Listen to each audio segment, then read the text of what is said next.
define your pipeline, right? So what is a pipeline? If your coach ever comes to you and asks you, send me a list of your pipeline, what that means is send me a list of your potential clients, any potential clients or any potential recruits that you have, right? And if you're in business, how important is it to know your pipeline, right? Because if you don't have a pipeline, then you're out of business, right? So in the world of lead generation, which is like a really big thing now, I'm sure a lot of us get these ads on our phones, being in the industry that we're in, but they talk about a sales funnel, right, or a sales pipeline.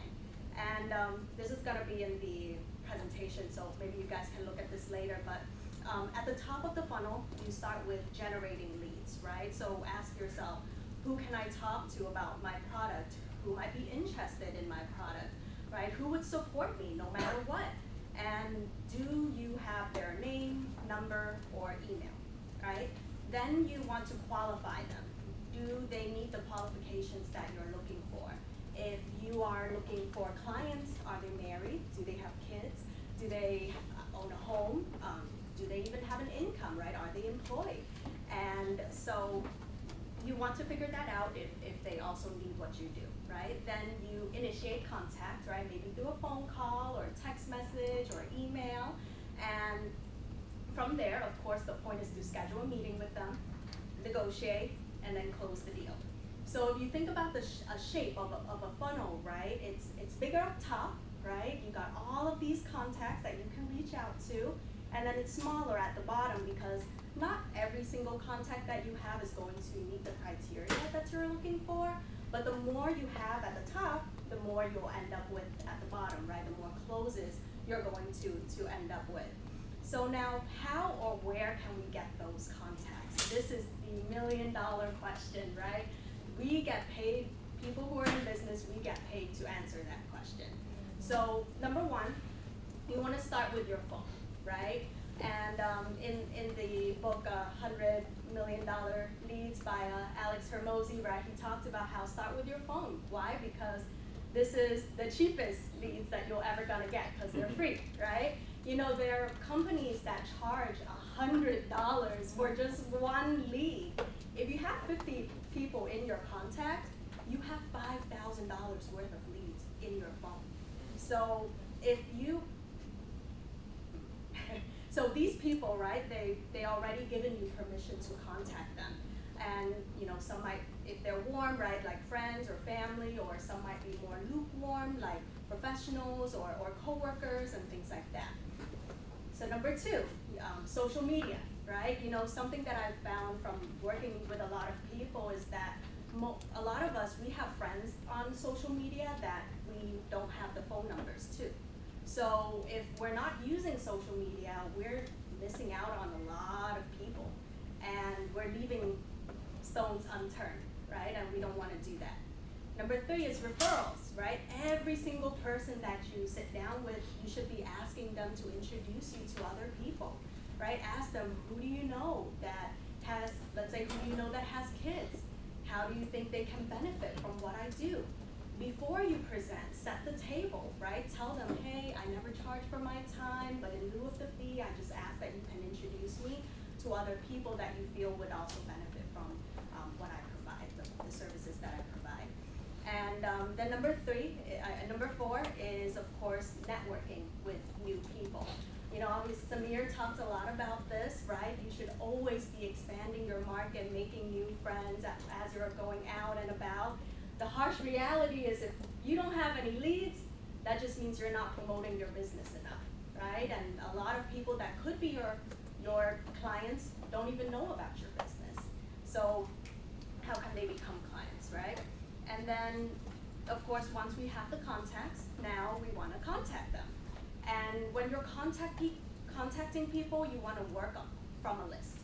And when I come up with, these trainings, I try to think about what has really helped me in the last month, what are some maybe adjustments that I've made that has really been helpful. And the Great Shaq, and this is why you want to be coachable, right? But an adjustment that he's had me start making is to send him a list of my pipeline as often as possible, but at least once a week.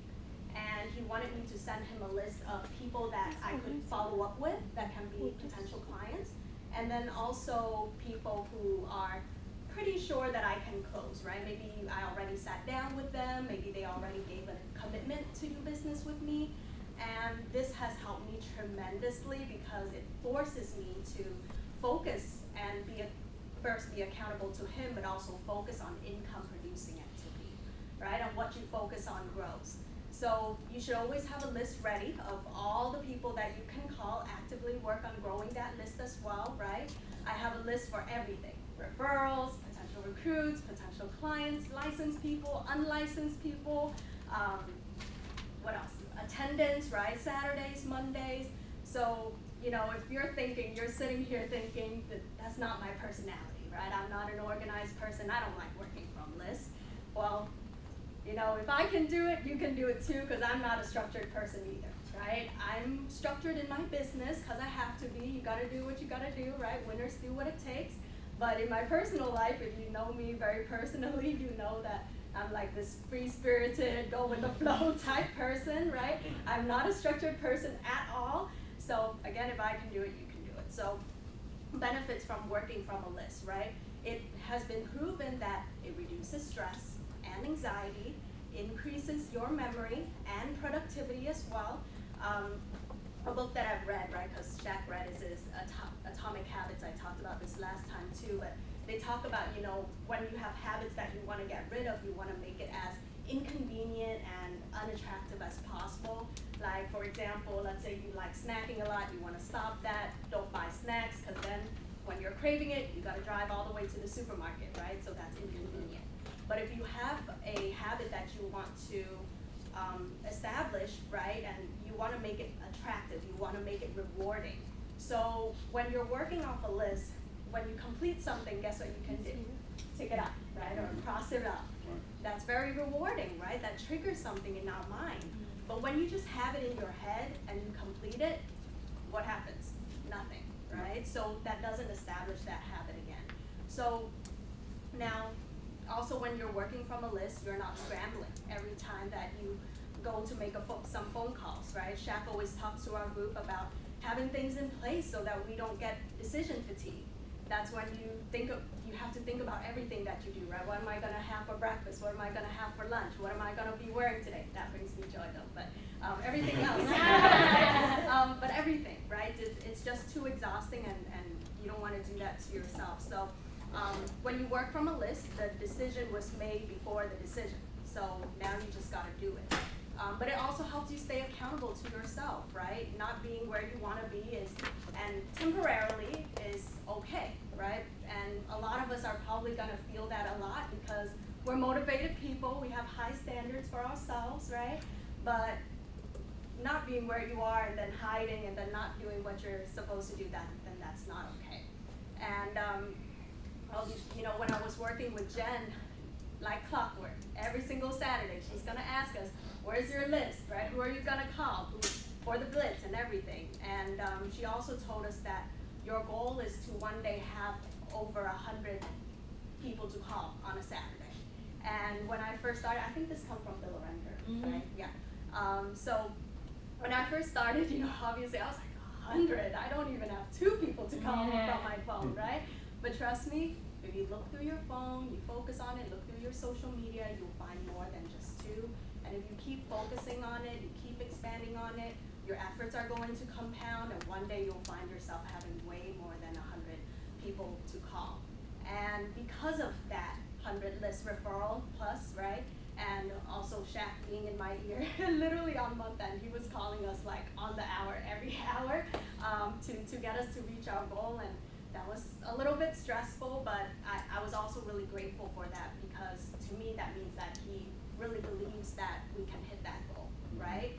And like Tia said, I woke up on that day and we were at like 4,000 in premium. I've never even written over 3,000 in one day, and I'm like, oh my goodness, how am I gonna write 6? And of course also Tia being there was very helpful. I was texting her all day like, Tia, you gotta get to 10, Tia, you gotta get to 10. And she's like, Val, I really wanna get to 10. I don't know how, but I want to. Yeah. And if you know Tia Tia wants something, Tia's gonna get it, right? So I was like, okay, I already know she's gonna get it, so I have to figure out what I'm gonna do too. And so, you know, like we told Samir, I wrote about 7,300 that day. Our team ended up at over 11,000. But anyways, either way, 24 hours is a lot of time. If you just focus and you want it enough, you can get to your goal, okay? So that's all I have. Thank you.